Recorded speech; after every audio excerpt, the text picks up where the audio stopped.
Good evening, friends. You're listening to the True Crime Witch podcast, the podcast that takes you into everything murderous, mysterious, and downright macabre. So before I get into the rest of the intro, just want to say thank you so much, because we reached 3,000 downloads on Sunday, which was the 26th of January.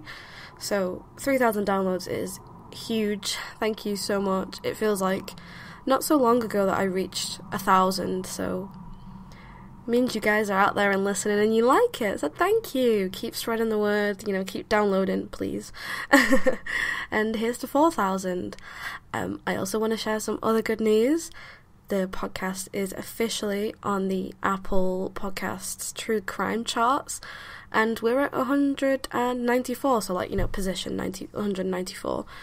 So hopefully we can, move up the table. There are so many other amazing podcasts on there that it's really hard to compete, and kind of accepted that I'll never be the number one slot or even top 5, but if I could get into the top 100, that would be amazing. Thank you as always for your support on Twitter, Instagram, Patreon, etc, etc. Let's get into the episode, shall we? So, if you don't already know, I'm your host Emma, and you are listening to episode 1 of the Doe Diaries, which is a series where I will look at every Doe case that was solved in 2019.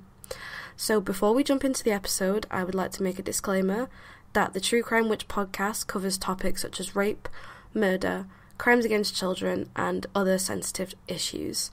So, this podcast won't be for everyone, and your discretion is advised.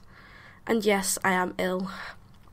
I did a recording with the lovely Kat and Ali at the Doe podcast last week, so last Thursday.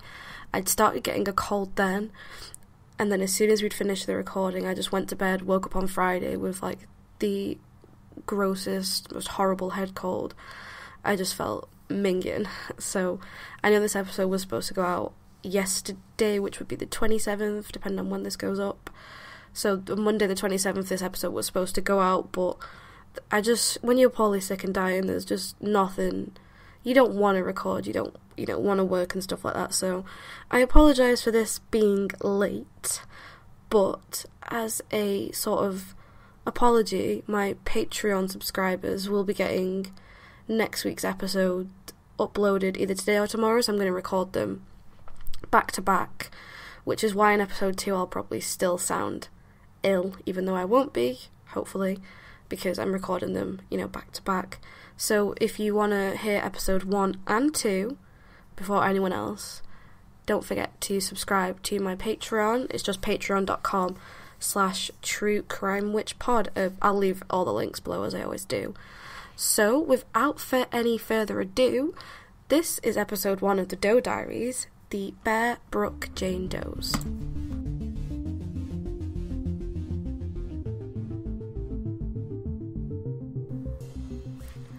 When a body is found that cannot be identified, it is referred to as Jane or John Doe, depending on the gender. There are also other variants such as John Roe, Richard Roe, Jane Roe, Baby Doe, Janie Doe, and Johnny Doe for children. The use of the term Jane or John Doe can be traced as far back as 1327 during King Edward III's reign of England. The choice of Jane and John are actually unknown, but many people have theorised that there is some folklore and a couple of stories behind this. All that we do know for sure is that these names were chosen to protect identity of plaintiffs or defendants in court cases, or they're used to signify a hypothetical situation, such as the name Joe Bloggs. Other places around the world also have their own variants of Jane and John Doe. So Mary Mo is used in Massachusetts to refer to a pregnant woman under the age of 18 to protect her identity whilst going through court proceedings. Ashok Kumar is used in India. Nomen Nasisko is Latin for I do not know the name, and is used in Belgian, German, Italian, and Serbian courts. Meanwhile, nomen nomadinium, which is Latin for the name must be mentioned, is used by Dutch courts. So around the world we seem to have many different identities, names, assumed identities for people who either do not want to be named or cannot be named. But the most common that you'll see in crime is Jane or John Doe, or perhaps Baby Doe for a child.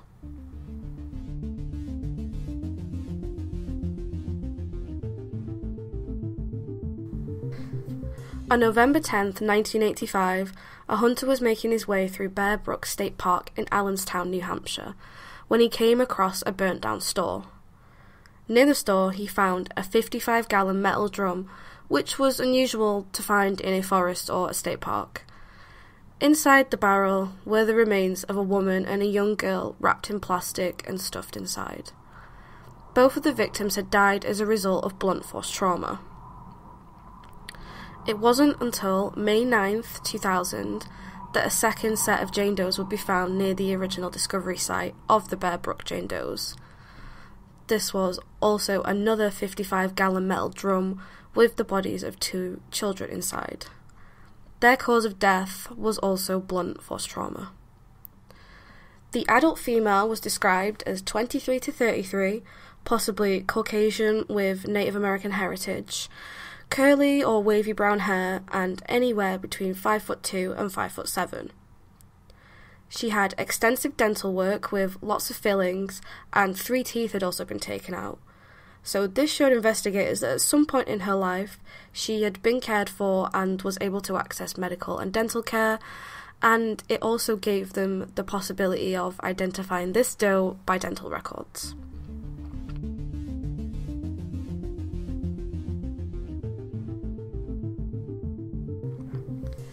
The child found in the barrel with the oldest doe was described as 5 to 11 years old, between 4'3" and 4'6", with light brown wavy hair.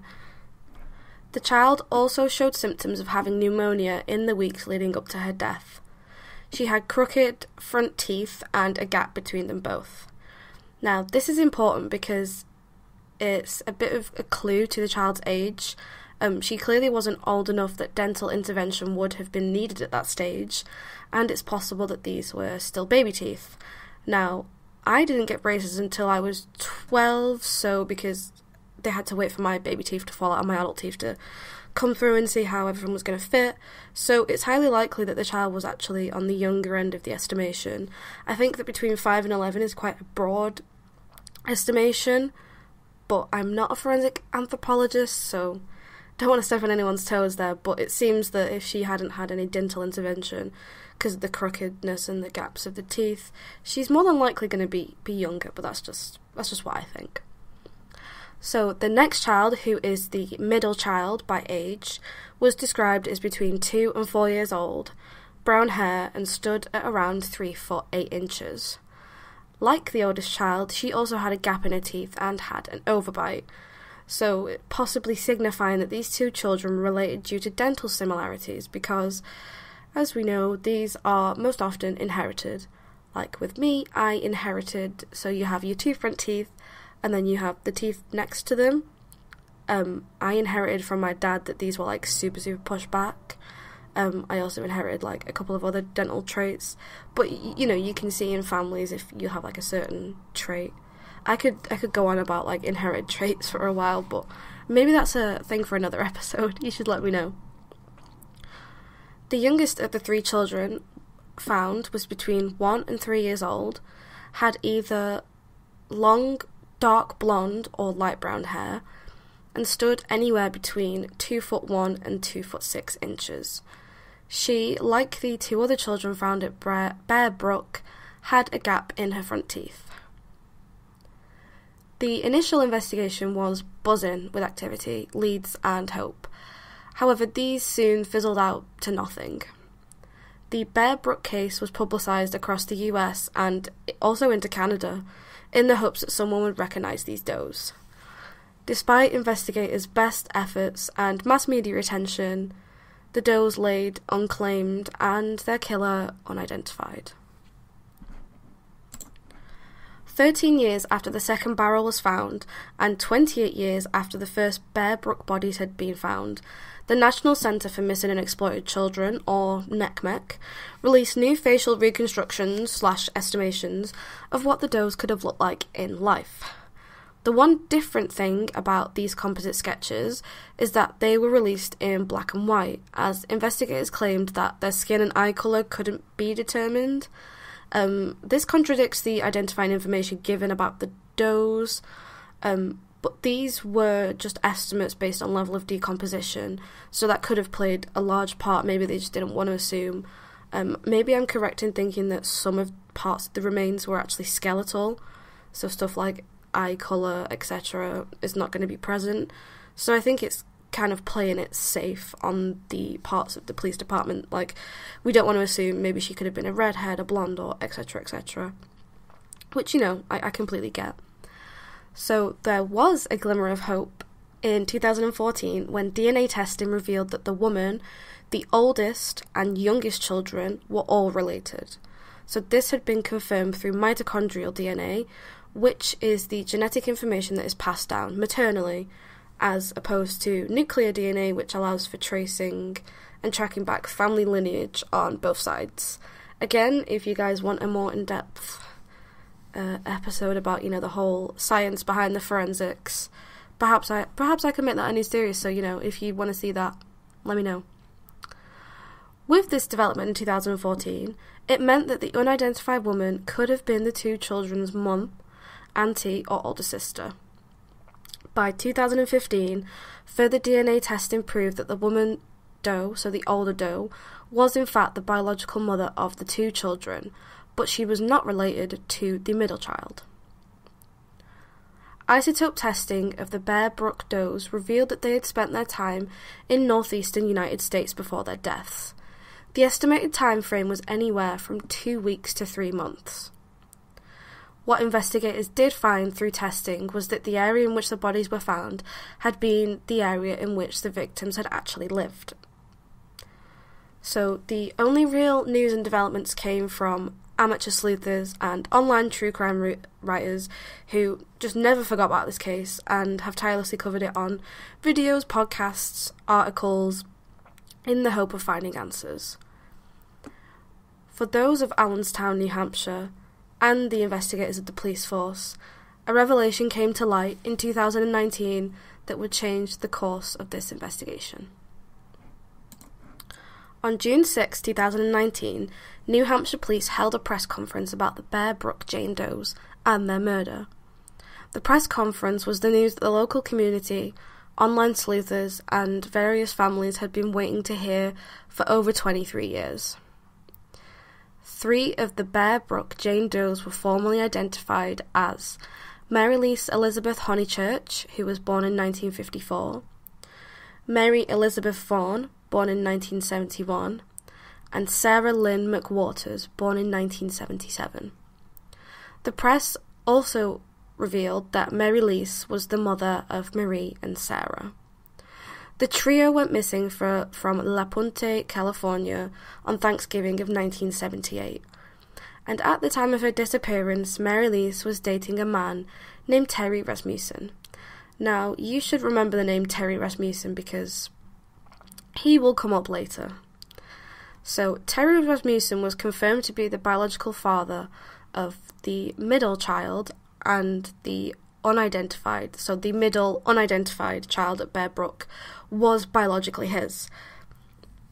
But this child was not biologically related to the other 3 victims. Sadly, the biological mother of the middle child has not been confirmed. We don't know whether she's still alive. I believe that investigators are still working on this, but as of now, there have been no updates on that. So, let's go back and look at Terry Rasmussen. Denise Bowden and Robert Bob Evans and Bowden's young daughter all went missing from Manchester, New Hampshire in 1981. Now, Denise wasn't actually officially reported missing until 2016, which is over 35 years later when her daughter, who, quote, went missing, magically reappeared in California.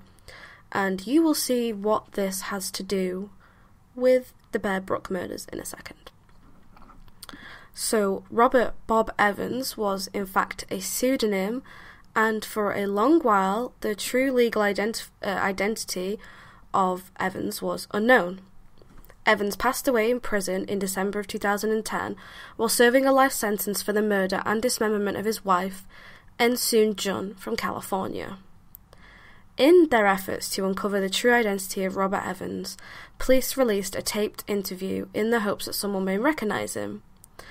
And it only took 2 months, and in August of 2017, Robert Bob Evans was formally identified as Terry Peter Rasmussen, and this was confirmed by DNA testing from one of Rasmussen's biological sons. Terry Rasmussen was born in Denver, Colorado in 1943 and is known as the Chameleon Killer, as he is believed to have used at least 5 different identities to commit a huge string of crimes throughout the decades, and he's also a suspect in at least 5 murders. As of December 2019, it's still unknown whether Rasmussen is directly linked to these murders in terms of guilt. We also don't know the identity of the middle child, only that she is Rasmussen's biological daughter. And as always, if there are any updates, I will bring them to you. Interestingly, I believe that Rasmussen did have a daughter who went missing, or he, quote, gave away to someone, and, she went missing from a campground. I'm not too sure on the details, but they've never been able to track her down since. So if there are any more developments in the Bear Brook case, I will let you know, but the fact that we have 3 of the 4 does identified is incredible, and that's why I wanted to bring you these stories, because in true crime we don't always have a happy ending, a nice story, but obviously doe cases are never nice, they're never nice stories, but to bring an identity to a woman and 2 children is a bit more of a pleasant case to cover. So hopefully there will be some updates, I hope so. Whether Terry Rasmussen is responsible for this, I don't know. Who is the middle child? I don't know. That's questions I'm asking too.